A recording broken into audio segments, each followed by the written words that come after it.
सुरुमा मुख्य समाचार शीर्षकहरू। आसन्न निर्वाचनका लागि सिट बाँडफाँडबारे सत्ता गठबन्धन सकेन।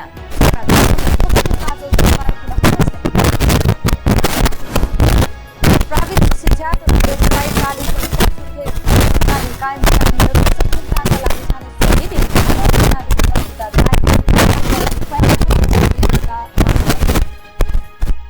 देशमा समस्यामा परेका श्रमिकहरूको उद्धारमा रोजगार तथा सामाजिक दावी।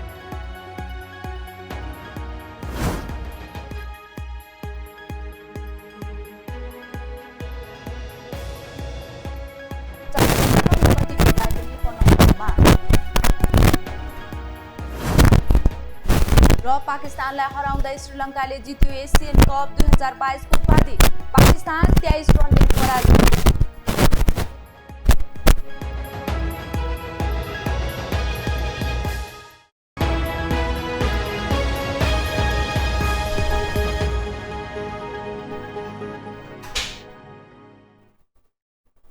अब समाचार विस्तारमा। आसन्न प्रतिनिधि सभा र प्रदेशसभा निर्वाचनका लागि सिट बाँडफाँडबारे सहमति जुटाउन बसेको सत्ता गठबन्धनको बैठक पुनः निष्कर्षविहीन भएको छ। प्रधानमन्त्री निवास बालुवाटारमा आइतबार बसेको सत्ता गठबन्धनको शीर्ष नेताहरूको करिब 4 घण्टा लामो बसेको बैठक बिना निष्कर्ष टुङ्गिएको हो। बैठकमा नेताहरूले आआफ्नो पार्टीगत अड्डान कायमै राखेपछि बैठक निष्कर्षमा पुग्न नसकेको नेताहरूले बताएका छन्। बैठकमा सिट बाँडफाँडका लागि गठित कार्यदलले हालसम्म भएका प्रगतिबारे शीर्ष नेतालाई जानकारी गराएको थियो। बैठकमा सिट बाँडफाँडका लागि कांग्रेस नेता कृष्णप्रसाद सिटौला नेतृत्वमा गठन गरिएको कार्यदलले बुझाएको प्रतिवेदनमाथि छलफल भएको नेकपा एकीकृत समाजवादीका नेता झलनाथ खनालले जानकारी दिनुभयो। सिट बाँडफाँडबारे अझै धेरै विषय मिलाउन बाँकी रहेको जानकारी दिँदै नेता खनालले सोमबार बस्ने बैठकबाट टुङ्गो लगाउने सहमति भएको जानकारी दिनुभयो। बैठक सोमबार बिहान 8 बजे पुनः बस्ने बताइएको छ। कार्यदलले करिब 90 सिटमा सहमति जुटाइसकेको दावी गरिएको छ। बाँकी 75 सिटमा दलहरूबीच विवाद छ। 75 सिटमा गठबन्धन आबद्ध दलका दोहोरो तेहोरो दावी परेको छ। बिहान बसेको शीर्ष नेताहरूको बैठकपछि बिहान निष्कर्ष बिना टुङ्गिएपछि विवादित विषयमा सहमति जुटाउने प्रयास स्वरूप दिउँसो 3 बजेदेखि कार्यदलको बैठक बसिरहेको छ।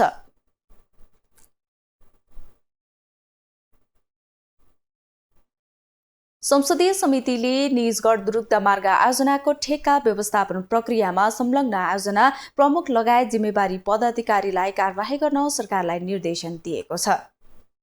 संघीय संसद प्रतिनिधि सभा अन्तर्गतको विकास तथा प्रवृद्धि समितिको आइतबार सिंहदरबारमा बसेको बैठकले सो आयोजनाको ठेक्का सम्झौता सम्बन्धी छानबिन समितिको प्रतिवेदनलाई आधार मानेर ठेक्का व्यवस्थापन प्रक्रियामा संलग्न आयोजना प्रमुख लगायतका जिम्मेवार पदाधिकारीलाई कारबाही गर्न निर्देशन दिएको छ। सार्वजनिक खरिद ऐन अनुसार ठेक्का प्रक्रियाको काम अघि नबढेकाले सम्बन्धित पदाधिकारीलाई कारबाही गर्न प्रधानमन्त्री तथा मन्त्री परिषद कार्यालय र रक्षा मन्त्रालयलाई सचेत समितिकी सभापति कल्याण कुमारी खड्काले जानकारी दिनुभयो। समितिबाट पनि आयोजनाका ठेक्का प्रक्रियाहरूमा कानून बमोजिम सम्पन्न गर्न पटक पटक निर्देशन गरिसकेको सन्दर्भमा निर्दिष्ट कानून विपरीत ठेक्का व्यवस्थापनको कार्यमा संलग्न आयोजना प्रमुख लगायत जिम्मेवार पदाधिकारीलाई कानून बमोजिम कारबाहीको प्रक्रिया अगाडि बढाउन र आगामी दिनमा यस्ता कमी कमजोरीहरू नदोहोरिने गरी आयोजनाको काम अगाडि बढाउन समिति नेपाल सरकार प्रधानमन्त्री तथा मन्त्री परिषदको कार्यालय र रक्षा मन्त्रालयलाई निर्देश गर्दछ। बैठकले रेल पूर्वाधार आयोजना अन्तर्गत जनकपुर जयनगर र जनकपुर कुर्ता बर्दिवास निजगढ खण्डको स्थलगत अवलोकन भ्रमण प्रतिवेदन पनि पेश गरी सुझाव सहित पारित गरिएको छ। समितिकी सभापति खड्का नेतृत्वको संसदीय भ्रमण टोलीले यही भदौ 5, 6, 7 गते स्थलगत अवलोकन गरी तयार पारिएको प्रतिवेदनमा रेल सञ्चालनका लागि आवश्यक जनशक्ति एवं यसको सुरक्षाका लागि खटिने सुरक्षाकर्मीहरूको दीर्घकालीन रूपमा व्यवस्थापन गर्न प्रष्ट कार्ययोजना तत्काल अघि बढाउन सरकारलाई भनिएको छ। यसैगरी रेल सेवा चुस्त दुस्त राख्नका लागि आफ्नै वाशिङ सेन्टर, वर्कशप र फ्युल स्टेशन स्थापना गर्ने कार्य उच्च प्राथमिकताका साथ अगाडि बढाउन पनि सरकारलाई निर्देशन गरिएको छ। प्रतिवेदनले दिएको सुझावको आधारमा रेल पूर्वाधार आयोजना अन्तर्गत जनकपुर जयनगर र जनकपुर कुर्ता बर्दिवास निजगढ स्थलगत अवलोकन अब्लुगनको भ्रमणको मस्यौदा प्रतिवेदन पेश गरी बैठकले सुझाव सहित पास गर्ने निर्णय गरेको समितिकी सभापति खड्काले बताउनुभयो। 3 नम्बरमा रेल पूर्वाधार आयोजना अन्तर्गत जनकपुर जयनगर र जनकपुर कुर्था बर्दिवास निजगढ खण्डको स्थलगत अवलोकन भ्रमणको मस्यौदा प्रतिवेदन पेश गरी सुझाव सहित पारित गर्ने निर्णय गरियो। नेपाल मिडिया काउन्सिल सम्बन्धी कानूनलाई संशोधन र एकीकरण गर्न बनेको विधेयक पनि बैठकमा पेश गरिएको छ। बैठकमा समितिका सदस्यहरूले रेल सेवा सञ्चालनका लागि आवश्यक पूर्वाधार निर्माण कार्यलाई तत्काल अघि बढाउन सरकारलाई सचेत गराएका थिए। प्रमुख प्रतिपक्ष दल नेकपा एमालेका सांसद यज्ञराज सुनारले रेल सेवा सञ्चालनको कामलाई अघि बढाउँदा यसले दिने प्रतिफललाई ध्यानमा राखेर मात्रै अघि बढाउन उपयुक्त हुने सुझाव दिनुभयो। जे कामहरू अगाडि बढिरहेका छन् त्यसलाई प्रभावकारी ढङ्गले अगाडि बढाउनु पर्दछ र यो चाहिँ रेलको चालक चाहिँ वा त्यहाँ चाहिने आवश्यक जनशक्ति चाहिँ इन्डियाबाट ल्याउनु पर्ने कुराको तत्काल अन्त्य गर्दै नेपालीहरूले नै रोजगारी पाउने त्यो खालको चाहिँ दक्ष जनशक्ति उत्पादनमा ध्यान दिनका लागि सम्बन्धित मन्त्रालय र विभागलाई हामीले निर्देशन दिनुपर्दछ। सांसद सुनारले नेपाल वायु सेवा निगम जस्तो जहिले घाटामा जाने गरी सरकारले कुनै पनि आयोजना अघि बढाउन नहुने पटक पटक दोहोर्याउनुभयो। सरकारले संयुक्त राज्य बेलायतकी महारानी एलिजाबेथ द्वितीयको निधनमा 3 दिन शोक मनाउने निर्णय गरेको छ। भदौ 24 गते बसेको मन्त्री परिषदको निर्णय सुनाउँदै आइतबार सरकारका प्रवक्ता एवं सञ्चार तथा सूचना प्रविधि मन्त्री ज्ञानेन्द्र बहादुर कार्कीले यस्तो जानकारी गराउनु भएको हो। उहाँले सरकारले बेलायत सरकार, बेलायती जनता एवं शोक सन्तप्त बेलायती राजपरिवारप्रति नेपाल सरकार हार्दिक संवेदना व्यक्त गरेको छ। प्रवक्ता कार्कीले सरकारले स्वर्गीय महारानीको सम्मानमा 3 दिन शोक मनाउने र नेपालभरका सरकारी कार्यालय एवं विदेश स्थित नेपाली राजदूतावास र नियोगहरूलाई राष्ट्रिय झण्डा आदि झुकाउने उक्त सूचना नेपाल राजपत्रमा अतिरिक्त अङ्क गरी प्रकाशित गर्ने निर्णय गरेको बताउनुभयो।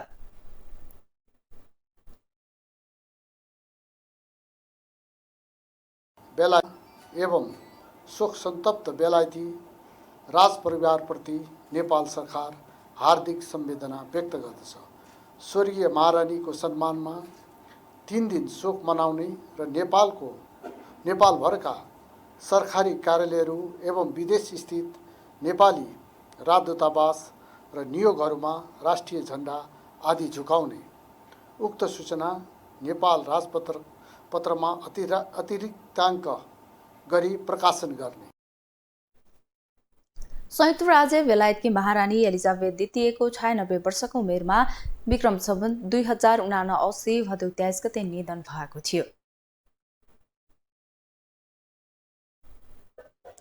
निर्वाचन आयोगले प्रदेशसभा तथा प्रतिनिधि सभाको निर्वाचनको समानुपातिक पद्धतितर्फको निर्वाचन कार्यतालिका सार्वजनिक गरेको छ। जस अनुसार असोज 2 देखि 3 गतेसम्म दलहरूले उम्मेद्वारको बन्दसूची आयोगमा पेश गर्नुपर्ने उक्त बन्दसूचीमा आयोगले असोज 4 देखि 9 गतेसम्म छानबिन गर्नेछ।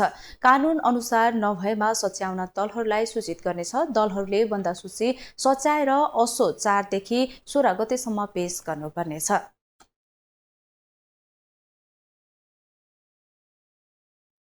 नाइस न्यूज आवरमा एकैछिन विश्राम।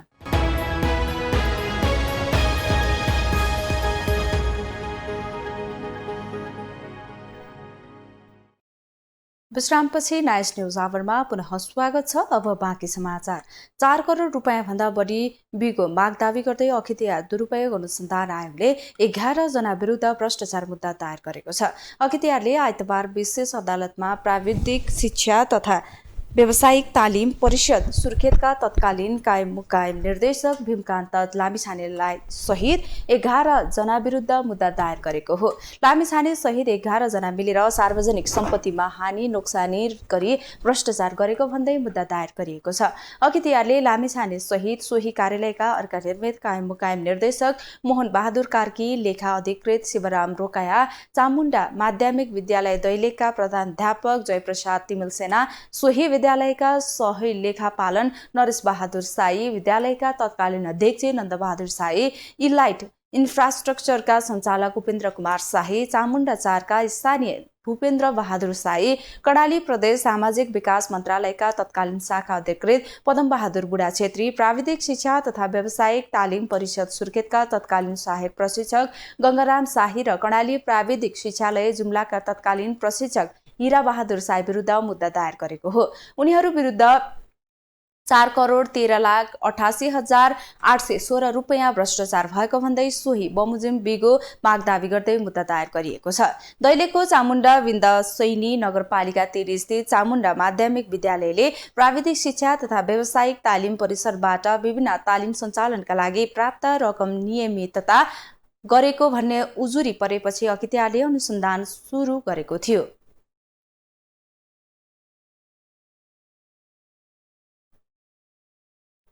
निलम्बित प्रधान न्यायाधीश सुलेन्द्र शमशेर जवाराले सर्वोच्च अदालतको भवन निर्माणको ठेक्का सदर गर्ने काममा आफूले गल्ती गरेको स्वीकार गर्नु भएको छ। आइतबार प्रतिनिधि सभा र अन्तर्गतको महाअभियोग सिफारिस समितिको बैठकमा बयान दिने क्रममा उहाँले सो कुरा स्वीकार गर्नुभएको हो। समितिका सदस्यहरूले सोध्नुभएका सो सम्बन्धी प्रश्नको जवाब दिने क्रममा निलम्बित प्रधान न्यायाधीश जवाराले रजिस्टरले सदर गर्नुपर्ने सो फाइल आफूले सदर गरेर गल्ती गरेको बताउनुभयो। सो क्रममा तत्कालीन प्रधानमन्त्री केपी शर्मा र अर्थमन्त्री विष्णु पौडेलले सहयोग गरेको पनि जवाराले बताउनुभयो।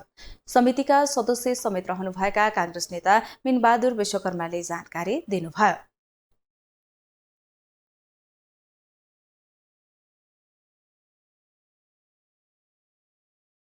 उहाँले आफूले त्यो फाइल तानेर ठेक्काको फाइल तानेर आफैले सदर लेख्नु भएको छ र त्यो प्रमाण देखाउनु पनि भएको छ। सदर गरेको प्रमाण आफैले पनि देखाउनु भयो र त्यहाँ उहाँले के भन्नुभयो भने मलाई तत्कालीन प्रधानमन्त्री र अर्थमन्त्रीले सहयोग पनि गर्नुभएको छ र अर्थमन्त्री यहीँ पनि हुनुहुन्छ, उहाँले नै सहयोग गरेका कारणले पनि म यो सफल भएको हो, मैले गरेको। स्वभावतः त्यो रजिस्ट्रारले गर्नुपर्ने हो, तर त्यहाँ अर्को पनि कानुनी व्यवस्था कार्यालय प्रमुख भनेको हुनाले कार्यालय प्रमुख चाहिँ म हो कि भनेर मैले नै साइन गरेका हुँ, तर रजिस्ट्रारले गर्ने हो भनेर उहाँले स्वीकार गर्छ। बैठकमा जवारामाथि भ्रष्टाचार सम्बन्धी प्रश्नहरू सोधिएको थियो। यसैबीच समितिले जवारामाथि लगाएको महाअभियोगको डकुमेन्टेसनको काम भने यही भाद्र 28 गते पर्सिदेखि सुरु गर्ने महाअभियोग सिफारिसमा समितिले जनाएको छ। समितिका सदस्य एवं एमालेका सांसद कृष्ण भक्त पोखरेलले उहाँमाथि लगाइएको अभियोग पुष्टि हुने खालका डकुमेन्टहरूको व्यवस्था गर्ने काम पर्सि 28 गतेबाट सुरु गर्ने योजना तयार गरेको बताउनुभयो। छुट्यो भने स्वाभाविक रूपमा प्रतिवेदन दिने हुन्छ। अब डकुमेन्टेसन केही नै आएन भने त कि त अब गठबन्धनले यो महाभियोग ल्याएको हो, त्यस कारणले चाहिँ यसलाई प्रस्तुत गरौँ भन्ने एउटा तर्क होला, होइन भने तथ्यहरूको विश्लेषण गरेर सत्यको खोजी गर्ने काम हो यसको काम भनेको यो महाभियोग सिफारिस समितिको। अब अहिलेको जे समय छ, अब पर्सिबाट हामी युद्ध स्तरमा काम गर्छौँ, सम्भव भएसम्म यसै हाउसमा पेश गर्ने गरी हामी जाने भन्ने कुरा पछि हामी उहाँलाई बिदा गरेपछि त्यो निष्कर्षमा छौँ। प्रमुख प्रतिपक्ष एमालेले जवारामाथि लगाएको महाअभियोग प्रस्ताव अघि बढाउने कामलाई ढिलाइ भएको भन्दै असन्तुष्टि जनाउँदै आएको छ।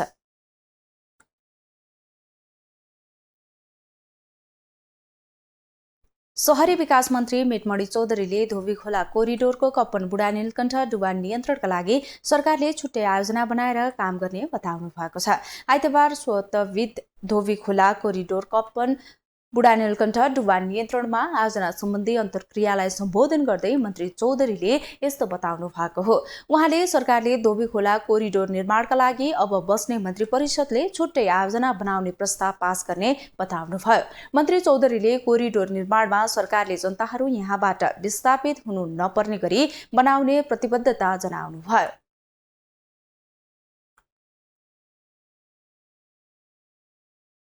यो भट्काउन पर्दैन, हामीलाई भाग्नु पर्दैन, हामी उठीबास हुनु पर्दैन भन्ने साइकोलोजिकली उहाँहरूलाई एक खालको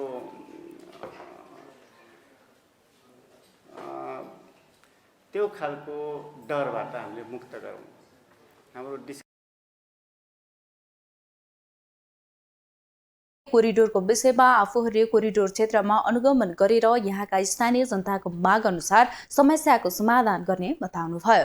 उहाँले कोरिडोरलाई विवादित बनाउने भन्दा पनि समस्या समाधान गर्ने मात्रै छलफल गर्नुपर्ने भन्दै जनतालाई पीडा दिने खालका विषयमा छलफल गर्न नहुने बताउनुभयो।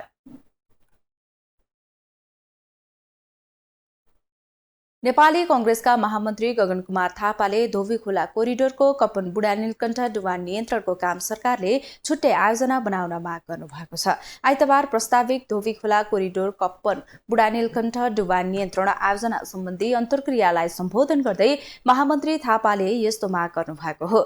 उहाँले धोबी खोला कोरिडोर कप्पन बुढा नीलकण्ठ डुवा नियन्त्रण गर्न अहिले विभिन्न खण्ड-खण्डमा स्थानीय नगरपालिका, प्रदेश सरकार र प्राविधिकरणले समेत काम गरेको भन्दै अब एउटै आयोजना मार्फत काम गर्नुपर्ने बताउनुभयो। थापाले सबै योजनाहरू एउटै आयोजना मार्फत काम गरेर कप्पन बुढा नीलकण्ठ डुवा नियन्त्रणको काम गर्नुपर्ने बताउनुभयो। उहाँले कोरिडोर क्षेत्रमा भएका खण्ड-खण्डका कामहरू सबै अब बन्ने आयोजना अन्तर्गत ल्याउन पनि माग गर्नुभयो।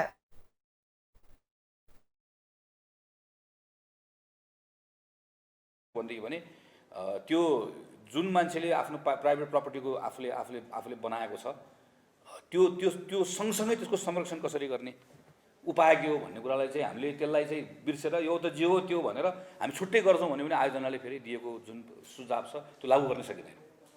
त्यसलाई चाहिँ त्यो लागू गर्ने बनाउनको निम्ति चाहिँ जे गर्ने हो पहिला त्यो पनि गर्ने कुरा, तर कसरी गर्ने भन्ने कुरा पनि सँगसँगै हेरिदिनु पर्ने छ। मैले यो पनि आग्रह गरेँ। हामीले महामन्त्री थापाले कोरिडोर क्षेत्रमा बनेका घरहरू वैधानिक रहेको र वर्षैपिछे राज्यलाई कर बुझाएकाले खोलालाई पहिलेको अवस्थामा ल्याउने गरी मात्रै नभएर घरहरूको समेत संरक्षण कसरी गर्ने भन्ने बारेमा सोच्नुपर्ने बताउनुभयो। नाइस न्यूज आवरमा एकैछिन विश्राम।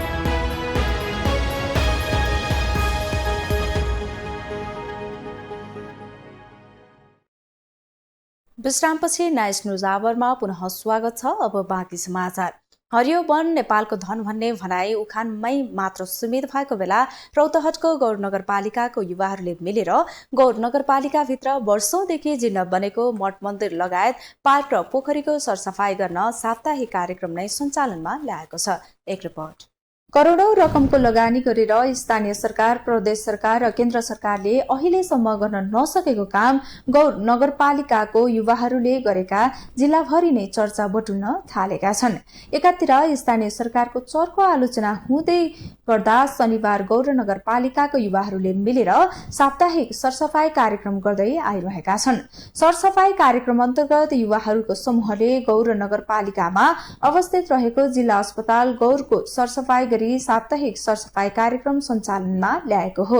सरसफाई अभियान निरन्तर रूपमा चल्ने र गौर नगरपालिका भित्र मात्र नभएर पुरै जिल्लाभरिको 18 वटै पालिकाका युवाहरूले आफै आफ्नो नगरको सफाई गर्ने उद्देश्य लिएर अघि बढेको पत्रकार धर्मेन्द्र शाहले बताउनुभयो। कुनै ठ्याक्कै फर्म छैन, यसको कुनै ठ्याक्कै म्याद छैन, तर हाम्रो अभियान के छ भने यो निरन्तर रूपमा चल्दै जाओस्, प्रत्येक हप्ता चल्दै जाओस् र यसको विस्तार पनि यसको अब हामी कल्पना गरिरहेछौँ। यो गौर नगरपालिकाभित्र मात्रै नभएर यो जिल्लाभरि यसलाई कसरी फैलाउन सकिन्छ र खास गरी जिल्लाका अन्य पालिकाहरूमा स्थानीय युवाहरूले कसरी यसबाट प्रेरित भई स्वतःस्फूर्त रूपमा आउन सक्छ, त्यसको लागि पनि यो अभियान चलाउनु पर्छ। यस्तै अर्का युवा असलम अन्सारीले आफूहरूले कमाउने तलबको केही प्रतिशत सरसफाईमा सहयोग गर्ने बताउनुभयो। आफूहरूले फोहोर गरेको ठाउँलाई आफैले सरसफाई गरेर गर्व महसुस भइरहेको जिल्लामा मात्र नभएर पुरै नेपालमा नै आफ्नो नगर आफै सरसफाई गरौं भन्ने सन्देश फैलाउन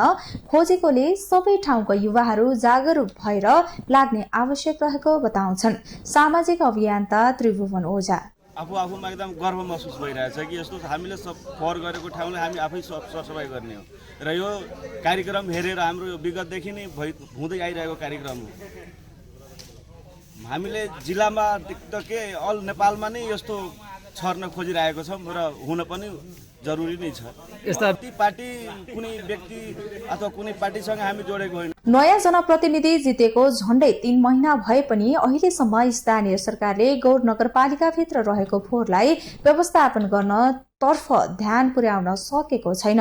जनप्रतिनिधिहरू कानमा तेल हालेर सुतेका बेला गौर नगरपालिकाको युवाहरूले शनिबार गौर नगरपालिकाको वडा नम्बर 2 मा अवस्थित रहेको बानेश्वर नाथ मन्दिरमा पुगेर सरसफाईका साथसाथै वृक्षारोपण समेत गरेका छन्।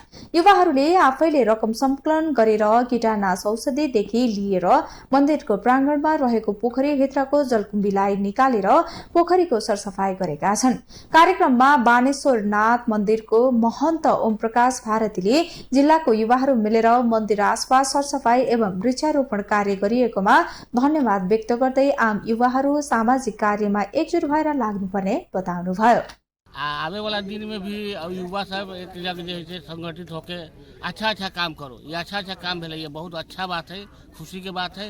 एक सब युवा के हम अपना तरफ से बानेश्वर नाथ मंदिर के महत्व होए के नाते भी अपने लोग को शुभकामना देवे चाहिए। तबियत खराब भेला से सहभागिता कम हो गई, तबियत खराब हो गई, बुखार गौड नगरपालिकाभित्र पर्यटन गन्तव्य बोकेको भैरवा खोला पार्क र प्रादेशिक अस्पतालमा समेत सरसफाई र वृक्षारोपण गरिएको छ। आफैले रकम संकलन गरेर आफ्नो नगर आफै सरसफाई गरौं कार्यक्रमलाई युवाहरूले अगाडि बढाए पनि तिनै तहको सरकारबाट अहिलेसम्म कुनै किसिमको सहयोग भएको छैन। सरकारले वर्षनी करोडौं रुपियाँ वृक्षारोपण र सरसफाईमा खर्च गरे पनि गौड नगरपालिका अहिले फोहोरको चपेटामा नै रहेको छ। ढल र नालाको राम्रो सुविधा नभएको कारण गौड नगरपालिका वर्षनी डुबानको जोखिममा पर्दै आइरहेको छ।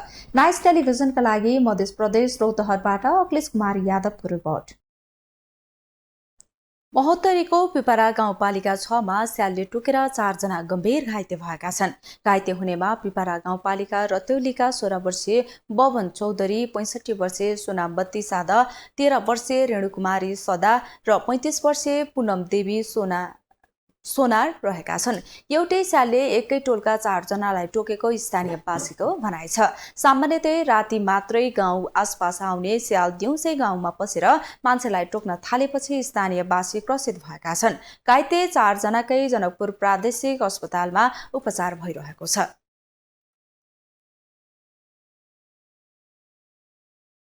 अब आर्थिक समाचार।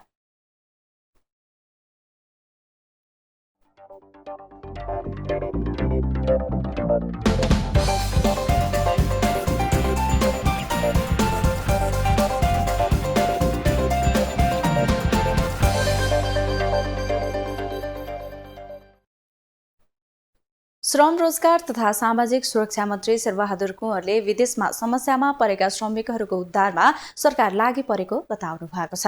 आइतबार मन्त्रालयमा श्रमिकसँग श्रम मन्त्री कार्यक्रम अन्तर्गत श्रमिकहरूसँग कुराकानीपछि सञ्चारकर्मी माझ बोल्दै मन्त्री कुँवरले विदेशमा समस्यामा परेका श्रमिकहरूको उद्धारका लागि सरकार लागि परिरहेको बताउनु भएको हो। उहाँले समस्यामा परेका श्रमिकहरूको अवस्थाको सम्बन्धमा नेपालका राजदूतसँग छलफल गर्ने र सम्बन्धित देशको राजदूतलाई बोलाएर पनि समस्या समाधानका लागि पहल गरिने बताउनुभयो। उहाँले आवश्यकता अनुसार सम्बन्धित देशको सरकारसँग पनि कुराकानी गर्ने बताउनुभयो। मन्त्री कुँवरले विदेशिएका श्रमिकबाट नै देश चलिरहेको भन्दै श्रमिकहरू हेपिएको चेपिएको विषयलाई गम्भीर ढङ्गले कुरा उठाउनु पर्ने बताउनुभयो। उहाँले श्रमिकको समस्यालाई टुलटुल हेरेर मात्र सरकार नबस्ने प्रश्न पार्नुभयो।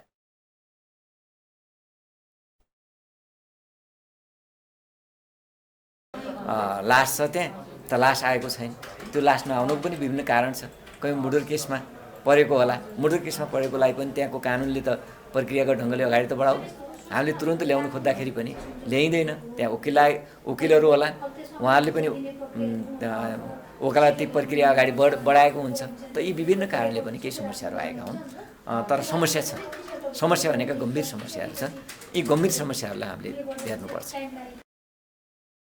मन्त्री कुँवरले विदेशी कम्पनीहरूले नेपाली कामदारलाई बाहिर आउन नदिने भएको अवस्थामा यहाँको सरकारसँग कुरा गर्ने बताउनुभयो। उहाँले गल्ती काम गरेका मेन पावरलाई कारबाही गरिने पनि बताउनुभयो।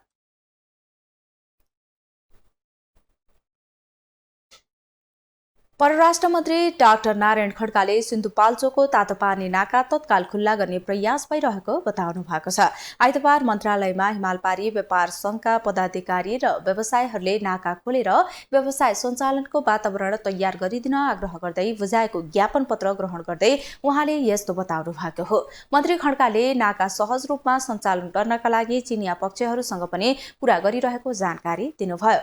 उहाँले चिनिया पक्षसँग भेटमा पनि नाका सञ्चालन गर्ने कुरामा विशेष जोड दिने प्रतिबद्धता जनाउनुभयो।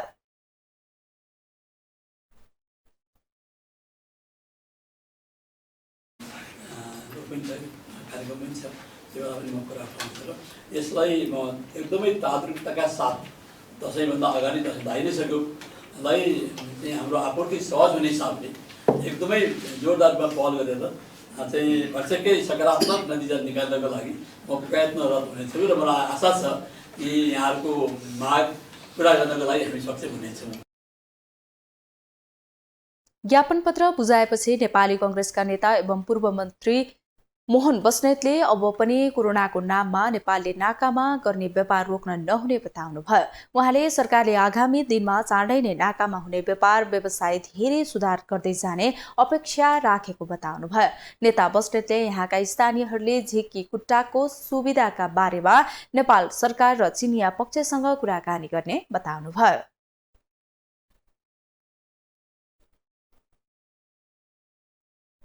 फर्निचर तथा फर्निचिङ व्यवसायलाई टिकाउका लागि विदेशबाट आयात हुने कच्चा सामग्री लाग्दै आएको करलाई निशुल्क गर्न व्यवसायीहरूले माग गरेका छन्। काठमाडौँको भिरकुटी मण्डपमा जारी फर्निचर तथा फर्निचिङ सामग्रीको बृहत प्रदर्शनमा न्युज एजेन्सी कुराकानी गर्दै व्यवसायीहरूले व्यवसाय टिकाउका लागि विदेशबाट आयात हुने कच्चा सामग्री भन्सार शुल्क नलिन सरकारसँग माग गरेका हुन्। फर्निचिङ तथा फर्निचिङ व्यवसायका लागि कच्चा सामग्री भारतबाट लगायत तेस्रो मुलुकबाट आउने गरेको र तयारी सामग्रीको जति नै भन्सार शुल्क तिर्नु परेको दुखेसो व्यवसायले गरेका छन्।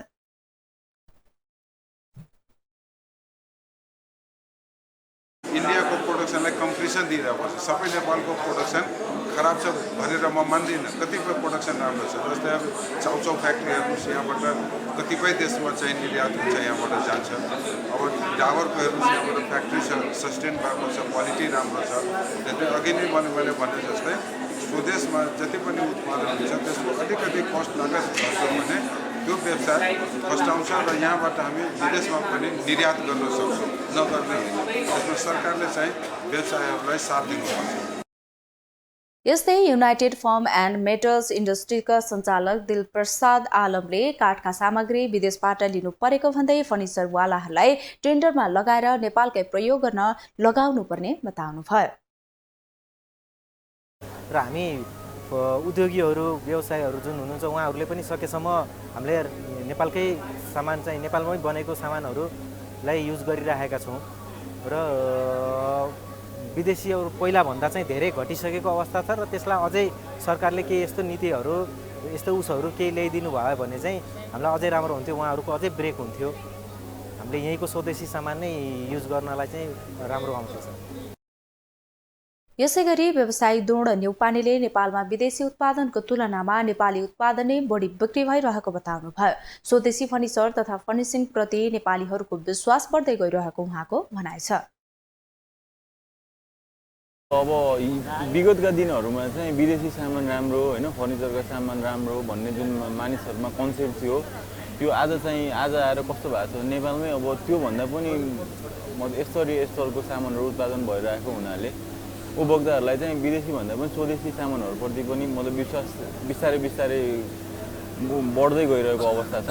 त्यही भएर मतलब स्वदेशी सामानहरू पनि मतलब उपभोक्ताले धेरै नै विश्वास गरेर खरिद गरिरहेको अवस्था छ। कुटी मण्डपमा जारी प्रदर्शन भदौ 27 गतेसम्म चल्ने जनाइएको छ। फर्निचर तथा फर्निचिङ सामग्रीहरूको बृहत प्रदर्शनमा अवलोकनकर्ताहरूको भिड लागेको छ। प्रदर्शनीमा सोधे भन्दा पनि धेरै अवलोकनकर्ताहरूले अवलोकन गरेको उनीहरूको भनाइ छ। अब अन्तर्राष्ट्रिय समाचार।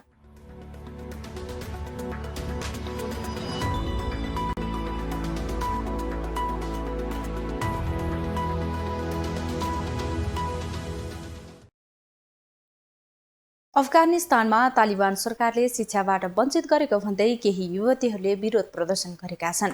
आफ्ना लागि विद्यालय बन्द गरेको विरोधमा छात्रहरूले अफगानिस्तानको पाक्तिया प्रान्तमा प्रदर्शन गरेका हुन्। पाक्तियाको मध्यभागमा भेला भएका छात्रहरूले विद्यालय सुचारू गर्ने र युवतीहरूलाई पनि पढ्न दिन माग गर्दै र्याली समेत निकालेका थिए। अफगानिस्तानको स्थानीय सरकारले यसअघि महिलाहरूका लागि कक्षा 6 भन्दा माथि पढ्न दिने र यसका लागि विद्यालयहरू खुल्ला गर्ने निर्णय गरेको थियो। यद्यपि यो निर्णय पनि केही समयपछि उल्टाइएपछि विद्यार्थीहरू विरोध प्रदर्शनमा उत्रेका हुन्। विद्यालयहरू तत्काल खुल्ला गर्न र छात्रलाई पनि अध्ययन अध्यापन गर्ने वातावरण बनाउन अधिकारवादीहरूले दबाब दिँदै आएका छन्। तालिबान विद्रोहीले सत्ता कब्जा गरेपछि अफगानिस्तानमा महिलाहरूलाई अध्ययन अध्यापन र रोजगारी गर्ने प्रतिबन्ध लगाइएको छ। उनीहरूलाई घर बाहिर निस्कन पनि एक्लै नहिँड्न आदेश दिएको छ। तालिबान सरकारले मुस्लिम कानून अनुसार सरकारले चलाउने प्रयास गरिरहेको छ भने यसका विरुद्धमा विभिन्न क्षेत्रबाट आवाज पनि उठिरहेको छ।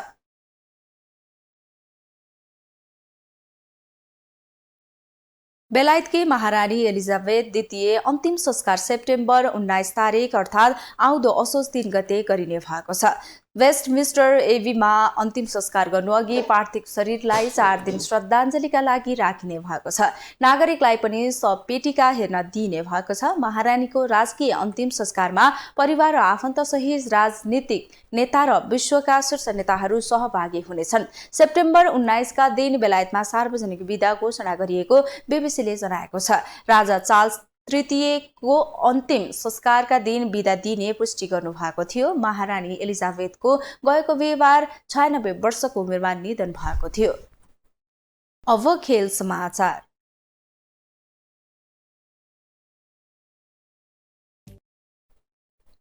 पाकिस्तानलाई 23 रनले हराउँदै श्रीलङ्काले एसियन कप 2022 को उपाधि जितेको छ। श्रीलङ्काले दिएको 171 रनको लक्ष्य पछाएको पाकिस्तान निर्धारित 20 ओभरमा 147 रनमा अल आउट भयो। उसका लागि मोहम्मद रिजवानले 55 र इफ्तिखर अहमदले 32 रन बनाए। बलिङतर्फ श्रीलङ्काका प्रमोद मधुसूदनले 4 र वानिन्दु असरङ्गाले 3 विकेट लिए। यसअघि दुबई अन्तर्राष्ट्रिय मैदानमा टस हारेर ब्याटिङको निम्तो पाएको श्रीलङ्काले निर्धारित 20 ओभरमा 6 विकेट गुमाएर 170 रन बनायो। उसका लागि भानुका राजपाक्सेले नट आउट 71 रन र बान्दिन हसरङ्गाले 36 रन बनाए। बलिङतर्फ पाकिस्तानका हरिस रौफले 3 विकेट लिए। यो सँगै श्रीलङ्काले एसियन कप 6 पटक जितेको छ। एसियन कप अहिलेसम्म धेरै जित्नेमा भने भारत छ। उसले अहिलेसम्म 7 पटक जितेको छ। पाकिस्तानले भने 2 पटक जितेको छ।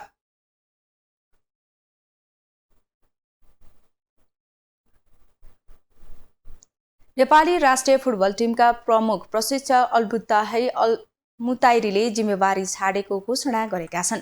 उनले सामाजिक सञ्जाल मार्फत नेपाली राष्ट्रिय टिमको प्रमुख प्रशिक्षकबाट अलग दिएको घोषणा गरेका हुन्। गत कार्तिकमा उनले नेपालमा 3 वर्षसम्म काम गर्ने गरी अखिल नेपाल फुटबल सङ्घ इन्फासँग सम्झौता गरेका थिए। तर 10 जना खेलाडीलाई प्रशिक्षण छाड्न बाध्य बनाएपछि उनी आलोचनामा परेका थिए। नेपालको मुख्य प्रशिक्षक सम्हालेको 525 दिनपछि अल्मुताइरीले राजीनामा दिएका हुन्। नेपालमा बिताएको समयमा साथ दिनुहुने सबैलाई अल्मुताइरीले सामाजिक सञ्जाल मार्फत धन्यवाद दिएका छन्।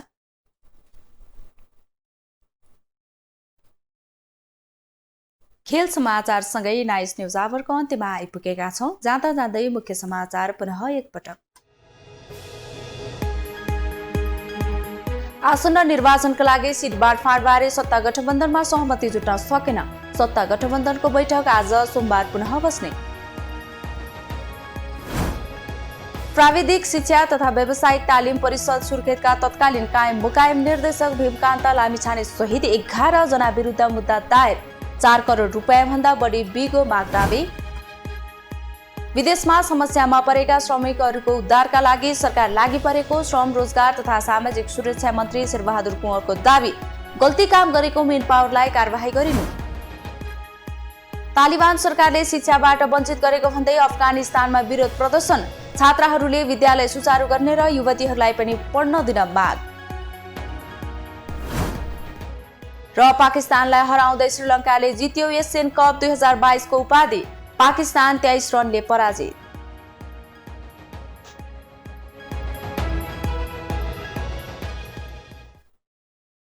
नाइस न्युज आवर अहिलेलाई सकियो। तपाईँ हाम्रा समाचार र अन्य कार्यक्रमहरू naissamachar.com, naistvnepal.com, युट्युब र फेसबुकमा पनि हेर्न र पढ्न सक्नुहुनेछ।